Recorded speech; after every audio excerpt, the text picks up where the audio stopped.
Okay, how do these sentences look to you? Do they look good? Or do some look good, some look, something's wrong, or some are totally wrong, but some are still correct? Well, if any of these sentences look correct to you, you need this video. These are common mistakes that upper intermediate to advanced level ESL speakers make in business English all the time. What we're going to do is we're going to go through each of these sentences. Find the mistake, I'll teach you the grammar rule, and at the end of the video, I'll give you a quiz to make sure you've locked in learning and you're no longer making these common business English mistakes. Let's get started. Okay, the first one here is thanks you for coming. This is incorrect. All you're doing is you're confusing thank you and thanks. Thanks equals thank you. Thanks can replace thank you, but thanks never has you. So thanks for coming, perfect English, fantastic, use it. Thank you for coming, perfect English, fantastic, use it. Never thanks and you together, never. So thanks for coming or thank you for coming. Okay, this next one I see all the time. This is a really, really common mistake. If you're making this, don't worry, you're in good company. A lot of people do make this mistake, but you're here to advance your English and clean up your grammar. So this cannot be said. I look forward to hear from you is completely incorrect. Look forward to is a phrasal verb. A phrasal verb is a verb plus a preposition, or in this case, two prepositions, forward to. So after a preposition, if you're following a preposition with a verb, that verb must be in gerund form. I look forward to hearing from you. I look forward to meeting with you. I look forward to seeing you. I look forward to launching this line. I look forward to developing our thoughts more. Whatever the case, if you look forward to doing something, that verb has to be in gerund form. Okay, next one here, despite of the delay. So this is obviously not a full sentence, but despite of the delay, we will pay the full amount. Despite of the delay, he'll keep his job. Wrong, wrong, wrong, and wrong. All you're doing is you're mixing together despite and in spite of. Despite is one word, it's an island. There's nothing before or after it at all. In spite of is a complete synonym for despite. These are completely interchangeable. Despite, in spite, they're completely interchangeable. But in spite of has two friends on either side. In spite of. You have to, it's in spite of, three words always. Despite one. So despite of the delay is completely incorrect. Despite the delay, we paid the full amount for the shipment. In spite of the delay, we paid the full amount for the shipment. So again, these are completely interchangeable, no difference in meaning between despite and in spite of, but in spite of is three words, despite is always just one. Okay, this next one is probably the most complicated one on this list. So we discussed about the project. We discussed about how to help the client. Wrong. Discuss is a transitive verb, and a transitive verb goes directly into a noun or a question phrase. Who, what, when, where, why, how. Okay, so you can say, we discussed the project. We discussed how to make the client happy. We talked about, now talk is a non-transitive verb.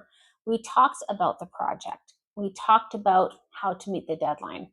But you do not use about or a preposition with discuss. It's a non-transitive verb. This is hard. I mean, I totally get why this is difficult because you're not only you're learning grammar and vocabulary, you have to learn what function each of these words have. So, of course, within verbs, you have transitive and non-transitive verbs. In nouns, you have countable, uncountable nouns, abstract nouns. This is pretty complicated. This is difficult.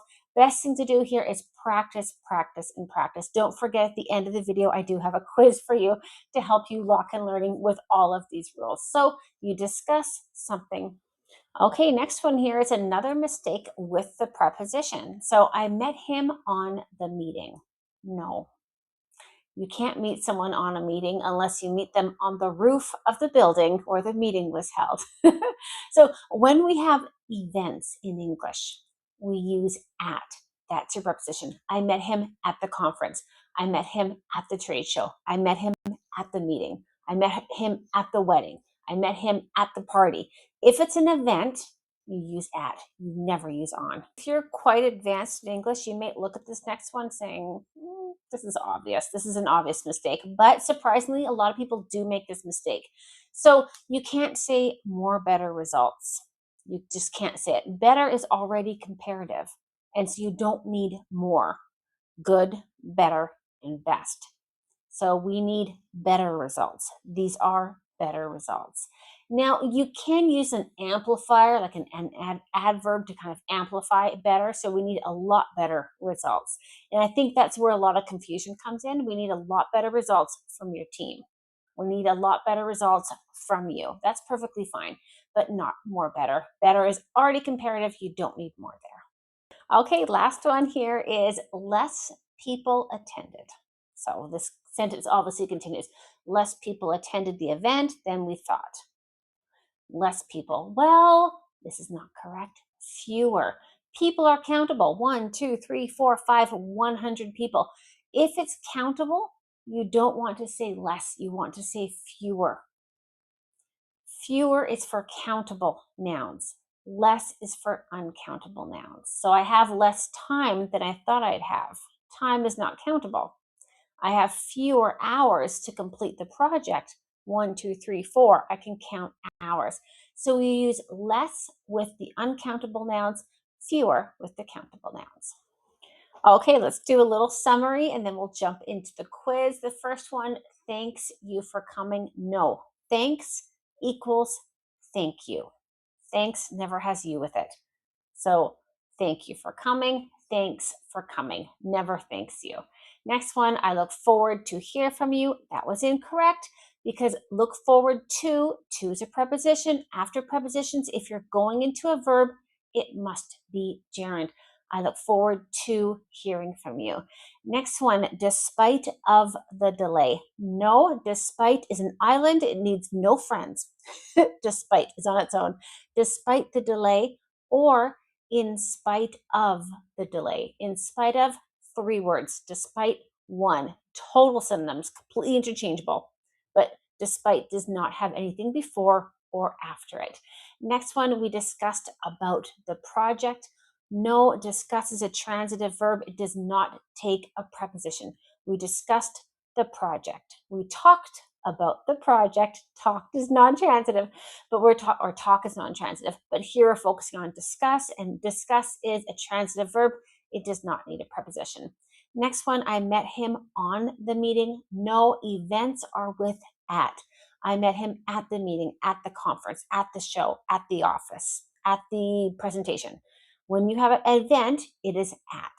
Next one here is we need more, better results or more, better results. No, better is already comparative. Good, better, best. You don't need more there. We just need better results. That's it. And last one is less people attended.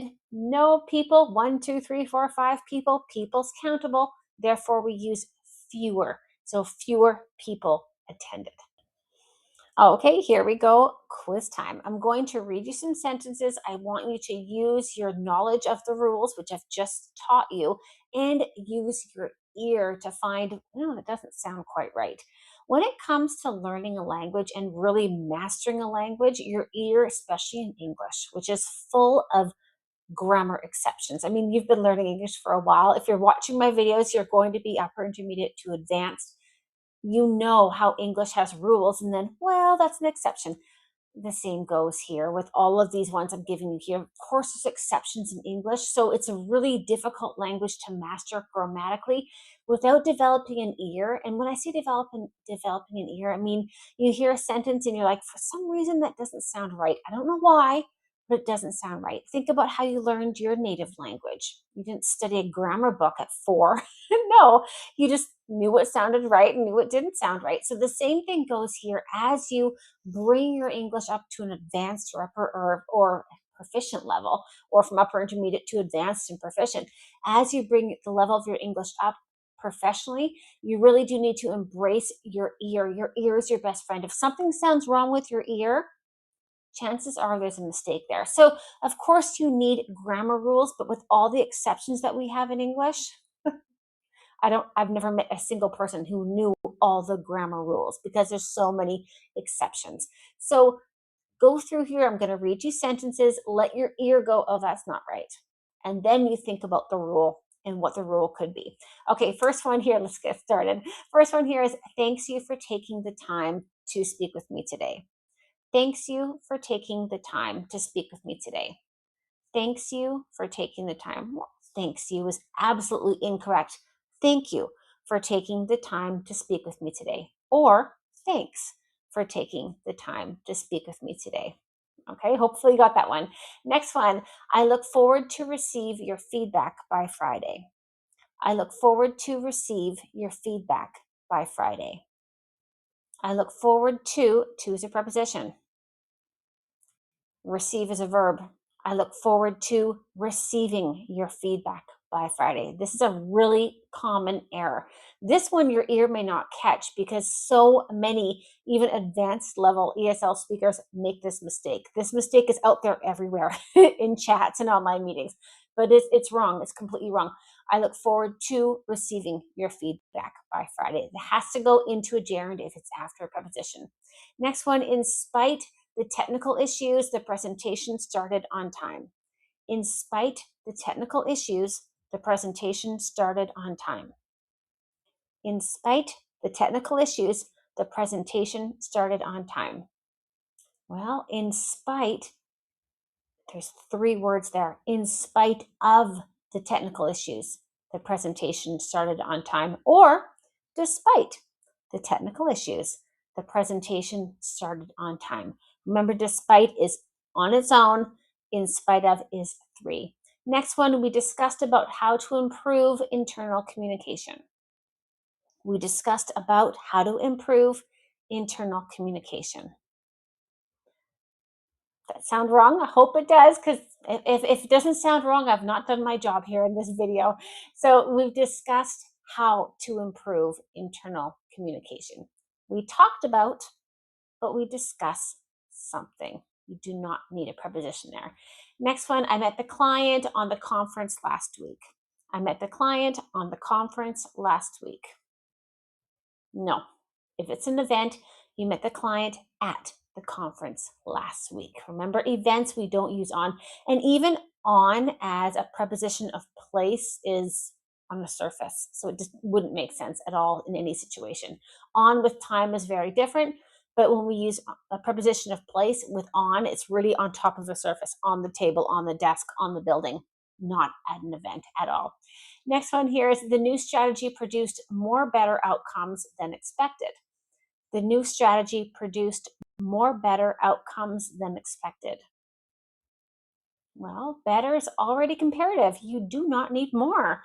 The new strategy produced a lot better outcomes. That's fine, a lot better, but not more. More you put there, you put that with favorite or beautiful or exciting. You put that with an adjective that has 3 syllables or more, usually. Of course, there's exceptions. So you just don't need more with better ever at all. And the very last one is less employees joined the training session this quarter. Less employees joined the training session this quarter. Less employees. How many employees do you have? 1, 2, 3, 4, 5, 400. 400, that's countable. If something can be answered with a number, it's countable. And with less, we do not use that with countable. We use that with uncountable. So less employees joined the training session this quarter. No, fewer employees joined the training session this quarter. All right, we did it. We've gone through these common mistakes that upper intermediate and even advanced level ESL speakers make all the time in business English. Hopefully you understand the error, you understand the rules, and you did well on that little quiz that I gave you. So you won't be making these mistakes going forward. As promised, I will put a little PDF in the top of the comments of this video so you can just kind of download them, review the rules to make sure you've really locked in learning. Thank you so much, everyone, for joining me. If you did enjoy this video, I encourage you to like the video and subscribe to my channel. I'm new here on YouTube and I'm loving making these videos, sharing all my knowledge and all my expertise with all of you guys. Thank you so much for joining me.